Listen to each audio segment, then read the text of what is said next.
Assalamualaikum warahmatullahi wabarakatuh. Selamat siang para Bapak Dr. Andus Adria Kadri Tansin MPD dan para teman-teman yang berbahagia. Pertama-tama marilah kita panjatkan puji syukur kepada Tuhan Yang Maha Esa karena telah memberikan kita kesehatan dan juga hadir di ruang diskusi kali ini.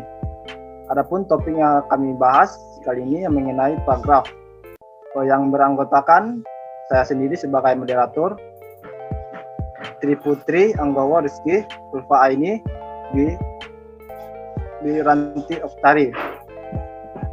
Baik, langsung saja kita mulai penyampaian materinya yang akan disampaikan oleh Tri Putri Anggawa Rizky. Baik, pada Rizky, silakan memaparkan materinya. Materi pertama, hakikat paragraf. Pengertian paragraf. Paragraf adalah kesatuan pokok pikiran yang terdiri atas beberapa kalimat. Sebuah paragraf terdiri atas satu pokok pikiran atau satu gagasan utama. Menurut Char, tahun 2011, paragraf adalah satuan bahasa yang terdiri atas dua buah kalimat atau lebih yang saling berkaitan, memiliki satu kesatuan yang utuh dan padu. Menurut Kamus Besar Bahasa Indonesia, paragraf adalah bagian bab dalam suatu karangan, biasanya mengandung satu ide pokok dan penulisannya dimulai dengan baris baru. Unsur pembentuk paragraf. Yang pertama, pikiran utama. Tarigan mengatakan bahwa pikiran utama paragraf bersifat umum. Pikiran-pikiran lainnya yang berupa pikiran penjelas bersifat khusus. Hal ini mengandung pengertian bahwa pikiran utama itu memiliki muatan aspek pikiran yang banyak atau luas. Disitulah letak keumuman yang dimaksudkan. Sementara pikiran-pikiran penjelas tidak lain adalah aspek-aspek pikiran terkandung pada pikiran utama, pikiran umum tadi itu. Pada saat penulis menuangkan pikiran-pikiran khusus sebagai penjelas, pada dasarnya penulis yang bersangkutan sedang menuangkan aspek khusus yang melekat pada pikiran umum tadi. Yang kedua, pikiran penjelas. Pikiran penjelas adalah pikiran menjelaskan pikiran utama. Oshima dan Hugue berkata, supporting sentence explains the topic by giving more information about it. Fitzpatrick berpendapat the supporting sentence provides the details and the events the reader need to understand the main point. Dalam pikiran-pikiran penjelas disajikan informasi yang berupa rincian keterangan tentang pikiran umum utama. Dengan informasi-informasi tertentu, pikiran utama menjadi jelas. Yang materi kedua yang akan dijelaskan oleh Ulfa ini. Baiklah, saya akan melanjutkan materi yang kedua, yaitu persyaratan paragraf.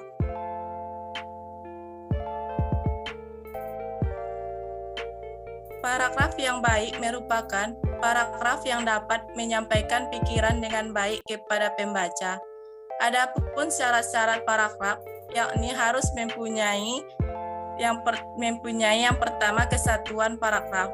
Kesatuan paragraf ialah semua kalimat yang membangun paragraf secara bersama-sama menyatakan sesuatu hal atau sesuatu tema tertentu. Yang kedua, mempunyai kepaduan. Kepaduan adalah kekompakan hubungan antara suatu kalimat dan kalimat yang lain yang membentuk suatu paragraf yang kepaduan yang baik, tetapi apabila hubungan timbal baik antar kalimat yang membangun paragraf itu baik wajar dan mudah dipahami. Yang ketiga, kelengkapan. Kelengkapan ialah suatu paragraf yang berisi kalimat-kalimat penjelas yang cukup untuk menunjang kalimat topik. Baiklah, saya akan melanjutkan materi yang ketiga, yaitu struktur paragraf.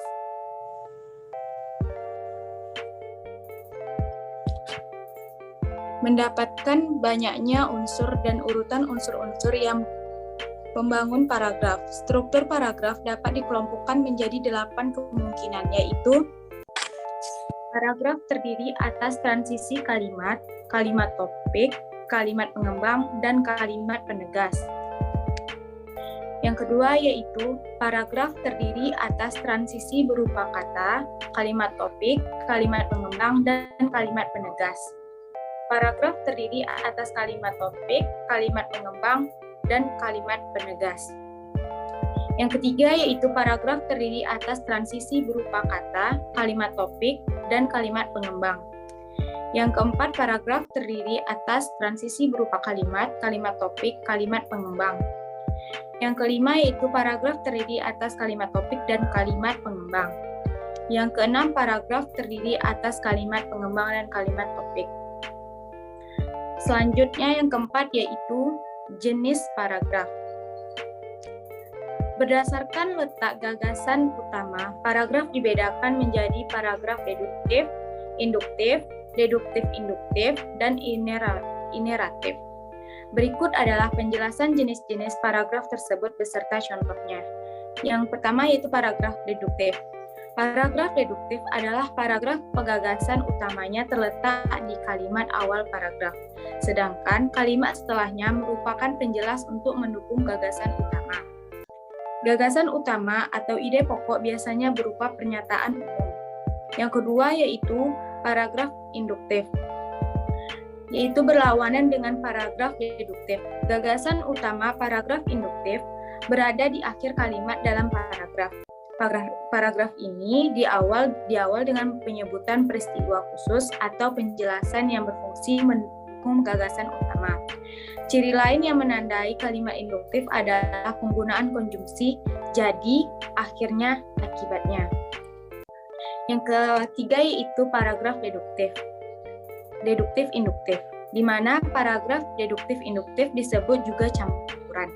Letak gagasan utamanya terdapat pada bagian awal dan akhir paragraf. Meskipun gagasan utama disebut dua kali, bukan berarti berlawanan. Gagasan utama di akhir kalimat dalam paragraf berfungsi mempertegas gagasan utama di awal kalimat dalam paragraf. Yang keempat yaitu paragraf ineratif, yaitu merupakan paragraf yang gagasan utamanya ada di tengah paragraf. Kalimat pendukungnya mengapit kalimat yang mengandung gagasan utama. Sekian materi dari saya lanjutkan ke moderator. Baik, terima kasih. Demikian tadi presentasi kami. Saya sebagai moderator mohon maaf apabila ada kata-kata atau kurangan. Saya ucapkan terima kasih.